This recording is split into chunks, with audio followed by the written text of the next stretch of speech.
Hey guys, so we're 2 days into fall and I've definitely started transitioning all my recipes that I want to start making into fall recipes. And I don't know about you, but fall to me is pumpkins and definitely apples. So I'm going to be making an apple cake this morning and I wanted to show you guys. So the apples are supposed to be cored before you slice them. Cored, quartered, and then sliced. And I have the old apple corer. This is really old. I don't even know how long I have it. And it does a great job. You simply push it through and then push that and get the core out of the center. But I did find that sometimes it was a little difficult to get into the apple, and then it was sometimes a little hard. You had to kind of really push to work it out.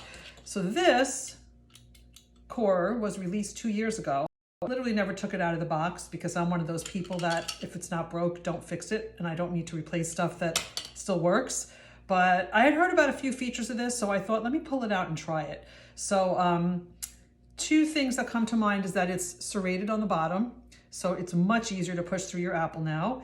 And instead of having to push the core out, you simply push the button and it just slides right out. So let me show you. I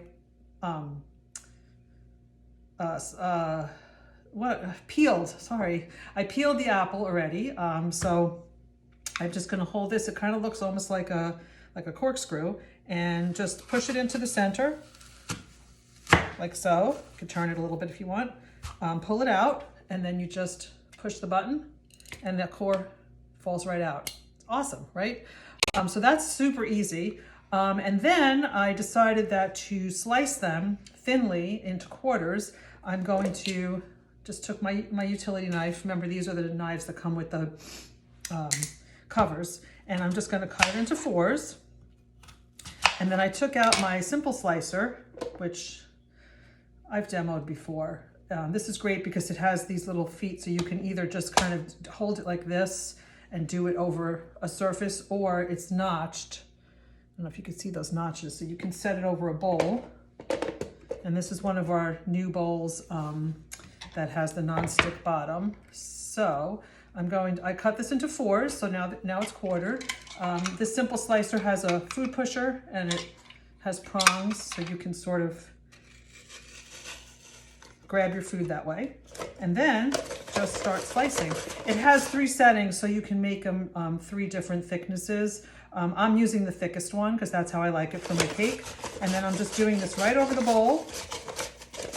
And you may have to reposition this because since I cut it into 4 pieces.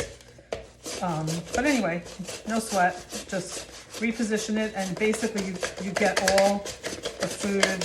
You don't even usually have anything left over. So there we go. It's like a little tiny piece left in there. And I love this thing. I love it for potatoes, tomatoes, cucumbers, onions. You can make really nice thin slices. So I got 4 apples here now. I was playing around with it before I turned the camera on, and it couldn't have been simpler. Just core it, quarter it, slice it. Could be done in like a couple of minutes, and that's it. So I have other tools for apples. I have the apple wedger, the famous apple wedger, but in this case, even though it makes perfect 8 apple wedges, that wouldn't have been good for this because then I would have still had to slice them with a knife. So I thought this worked out really well for me. And if you need a good apple core, or you need a good slicer that will thinly slice your vegetables, maybe and some fruits, consider it. Okay, I'm gonna get back to my apple cake, and I will see you guys later.